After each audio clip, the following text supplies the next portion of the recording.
It's December, peak revenue period for YouTubers. CS2 news has been slow, and suddenly a new map by one of the most famous mappers of all time is released. But oh no! I've been too busy over the Christmas period to get anything done for it. So imagine my delight to find an old, previously unreleased video I made about that map that I can release straight away. It's an extraordinary situation. I first made this video for Pwn back in early 2017, when Santorini got its first major overhaul.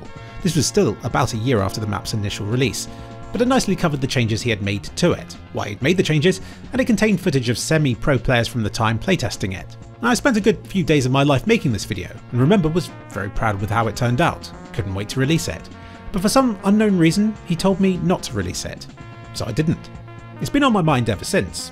A full 3 kliksphilip video left unseen. I'm not entirely sure why he didn't want it released. I never asked him. Maybe the map wasn't featured or considered for an upcoming operation or update of some kind, so he saw no point in the map getting publicised. But from my point of view, I had spent time making a good video about a good map that people would be interested to hear about, but I respected his decision. Until now.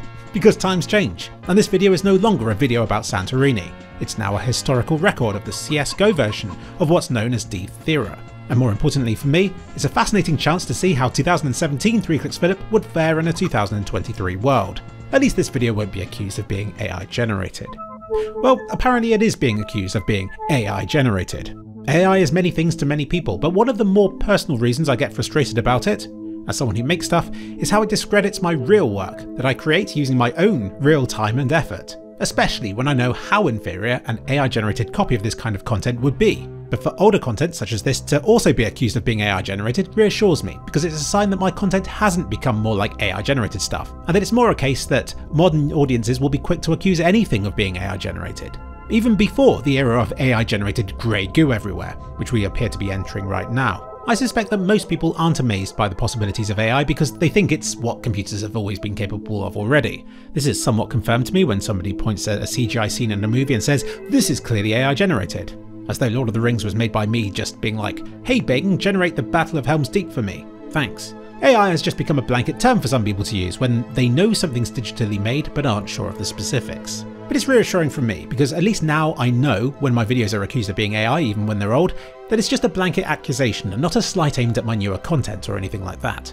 Moving away from AI, it's astonishing to see how much my narration, audio quality and video style has changed in the past 6 years. It suggests there might even be good reason for why making videos now takes longer than it did back then, though I'm still uploading in the same 4K resolution and wielding the same butterfly knife in game. This isn't out of loyalty, by the way, I just don't have another one. Let's see what other profound insights people have about this older video of mine. One person thinks they've seen this video before. Interesting that. I immediately go on the defensive when I read that, as though they think they're smart for noticing I've re-uploaded older content or something like that. But cool down a second, Philip. Firstly, this video hasn't been re-uploaded, and secondly, they're not accusing you of doing that. They're just getting a nice sense of deja vu, which is kind of like nostalgia but more accusatory. Though it does make me wonder if there is somebody who re-uploads their older content every few years or so just to get more views.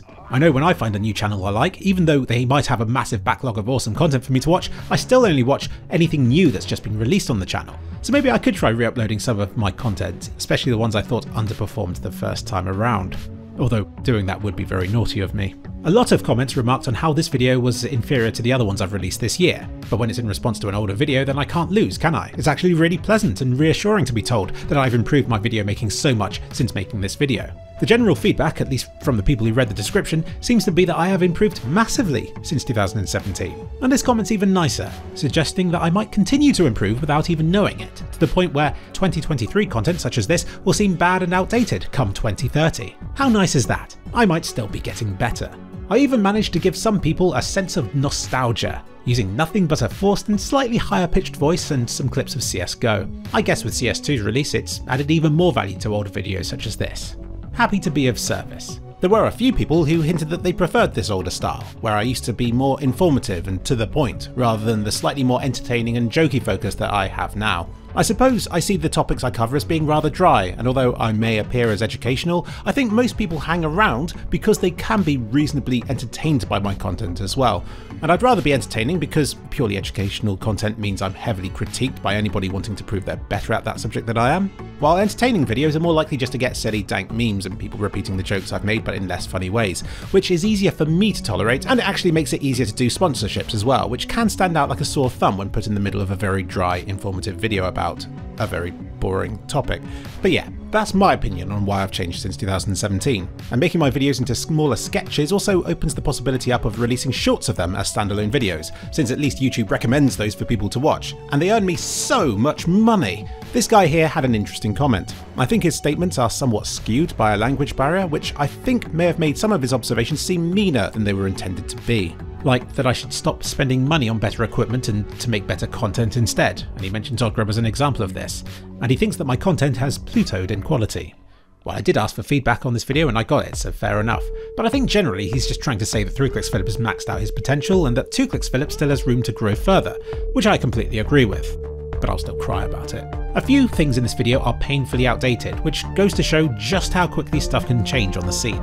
My references to players like Kenny S and GetRight, for example, or to services such as Sevo, which have aged like milk when viewed as a current video, but like fine wine for anybody wanting to bask in the nostalgia of yore. One thing I did forget to do though was to remove the Pulse servers shoutout from the end of the video, who were hosting Santorini on their servers in exchange for a shoutout at the time. I removed this from the video soon after it was publicly released, as it was only serving to confuse. A few people have told me that I'm pronouncing Effanpone's name wrong, which is news to me and probably Effanpone, since he told me to pronounce it this way in the first place. So maybe this is something else that's changed, or maybe these people are just incorrect about their corrections. Effanpone, or you could just call me Sean, whatever's more.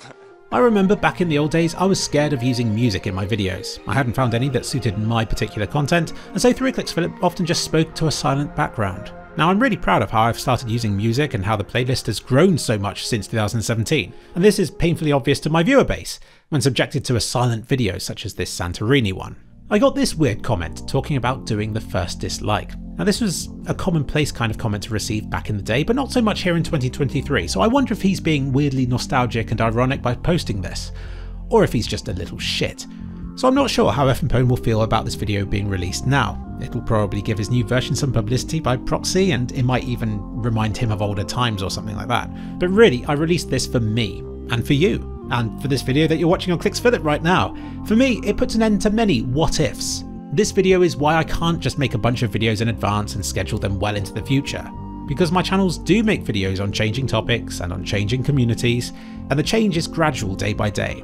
We might not even notice, but suddenly jump 6 years and it's clear for all to see. This guy puts it succinctly. We've time travelled. This video that's just been released is from an era that is no more. Everything has moved on. Counter-Strike has, I have, and Effanpone definitely has as well. So don't hold anything about this video against the people involved. It is still nice to be able to look back afresh.